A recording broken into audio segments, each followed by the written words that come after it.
Verity was 22 years old when she arrived in New York City with only a small suitcase and a big dream. She wanted to become an actress, someone who could move people's hearts through stories and emotions. But New York was not kind to dreamers.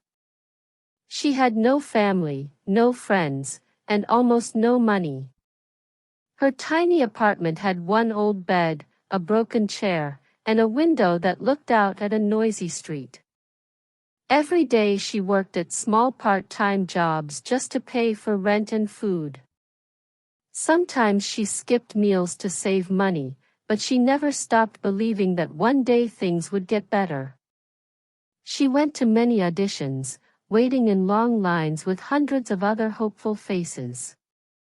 Each time she tried her best, but the answer was always no. They said she was too young, too inexperienced, not the right look. Still, every morning she woke up early, looked in the mirror, and whispered to herself, "You can do this." Deep inside, she was scared, but she would not give up. Her story begins with that mix of hope and struggle, a dreamer standing alone in the city that never sleeps. Verity's days followed the same tiring rhythm. Every morning she woke up early, went to auditions, and waited in long lines with other actors. She carried her small folder of scripts and tried to smile even when she felt nervous. Every week ended the same way, another rejection, another, "We'll call you if we need you."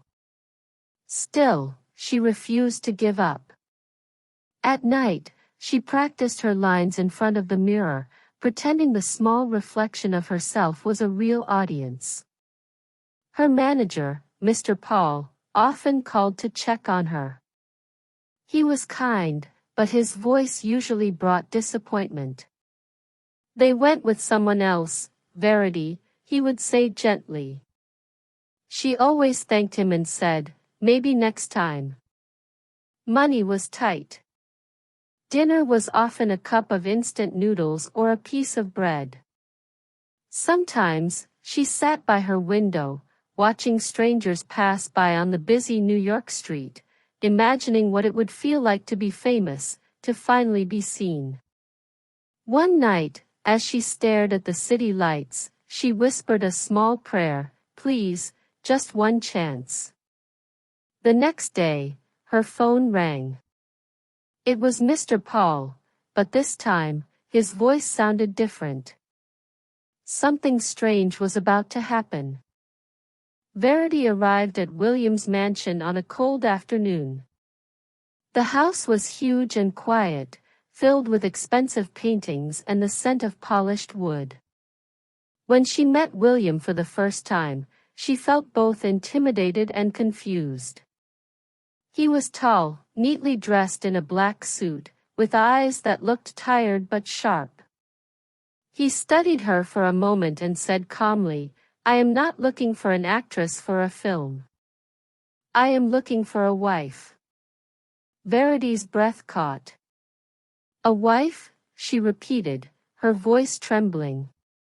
William nodded. "You will live a comfortable life. You will have everything you want, clothes, food, freedom from worry. You only need to stay by my side and follow my rules." He spoke as if he were offering a business deal, not a marriage. Then he added, "I will pay you $10,000 every month. You have one night to think about it." That night, Verity could not sleep. She looked at her small apartment, her old shoes, and the unpaid bills on the table. The dream she once chased now felt far away, fading under the weight of hunger and loneliness. "Is survival worth this?" she whispered to herself. But by morning, she had made her choice. The marriage happened quietly, with no family, no friends, and no love. William gave her diamonds, fine dresses, and servants who called her Madam. But his eyes never softened. He spoke to her politely but without warmth. His door was always closed. One rule was clear: she must never enter his office. Weeks passed. Verity smiled at parties, pretending to be happy. But deep down, she felt trapped in a golden cage. One evening, at a grand party, a woman approached her. She was elegant but cold, her eyes full of anger. "Hello, Verity," she said. "I'm Jennifer, William's ex-wife." Before Verity could speak, Jennifer leaned closer and whispered, "Do you know why he married you? He must stay married for 1 full year to inherit his family's fortune. You are not his wife. You are his contract." Verity felt her knees weaken. The lights, the laughter, the diamonds, they all blurred. When she later confronted William, he denied nothing. "Don't listen to her," he said softly. But his silence afterward told her everything. The mansion felt emptier each day. The silence was heavy, broken only by the ticking of a clock in the hall. Verity often sat by the window, staring into the dark garden, wondering what kind of life she had chosen. She had money, but no warmth. Comfort, but no connection. Then one afternoon, she met William's son, Pete. He was 27, handsome, but with a sharp and bitter look in his eyes. From the first moment, he made it clear he despised her. "You are a gold digger," he said coldly. "You only want my father's money." His words hurt, but Verity also saw something behind his anger: pain, confusion, maybe even jealousy. Whenever they met, they argued.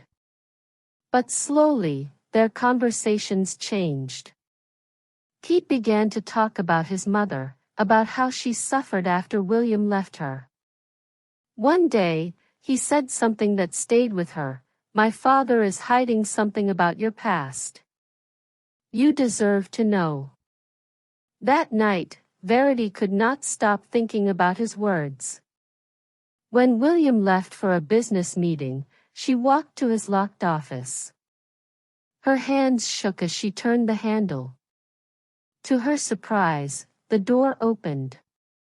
Inside, the room smelled of old books and secrets. She opened drawer after drawer until she found a small wooden box. Inside it was an old photograph. A young woman stood beside a younger William, holding a baby in her arms. The baby's face looked familiar. Verity felt her heart stop. It was her. When William returned home, she held up the photo. "What is this?" she asked, her voice trembling. William looked at it for a long time, then sighed deeply. "That woman was your mother, Brenda. She was an actress like you. She died when you were 2 years old. Before she passed, I promised her that I would take care of you." Verity's hands shook. "You married me because of a promise?" "Yes," he said softly. "But I never meant to hurt you. I thought I could protect you. I thought giving you comfort was enough." Tears filled her eyes, not just from sadness, but from confusion. Everything she believed was collapsing.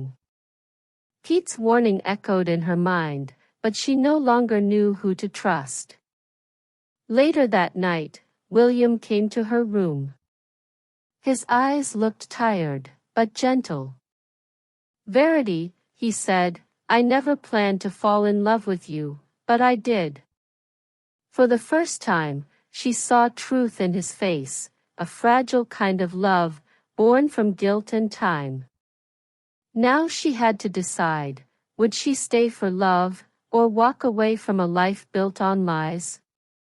The day of their one-year anniversary feels different. The house is quiet, filled with the weight of unspoken words. Verity stands near the fireplace, holding the marriage contract that once defined her life. The paper represents everything between them, the lies, the deal, the loneliness, and the pain. With steady hands, she throws it into the fire and watches as the flames slowly consume it. The ink fades, and so does her old self. She turns to William and says gently, "If I stay, it won't be for money. It will be for something real." William watches her in silence, then tears his own copy of the contract. For the first time, his expression softens. A faint, genuine smile appears, not out of pride, but relief. From that day forward, Verity begins to rebuild her life. She returns to her dream of acting, this time with courage rather than desperation. Her first small film role brings her joy that no amount of money ever could. William supports her quietly, never controlling her, never buying her love. Their relationship slowly transforms from a business arrangement into a bond built on honesty and respect. Pete eventually leaves the house, furious about losing the inheritance. But Verity does not look back. Standing by the window one morning, she realizes she finally feels free, not because she has wealth or fame, but because she has reclaimed her own life. In the quiet morning light, Verity speaks softly, her voice calm and full of understanding. "I once believed that money could fix everything," she says. "I thought comfort would take away loneliness, and wealth would make me happy. But I was wrong.